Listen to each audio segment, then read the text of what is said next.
basisha trong phim ta bằng ngala xe la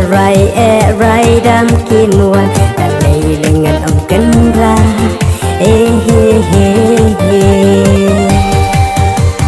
tang rapi ngala rai ku balong kawi kajimu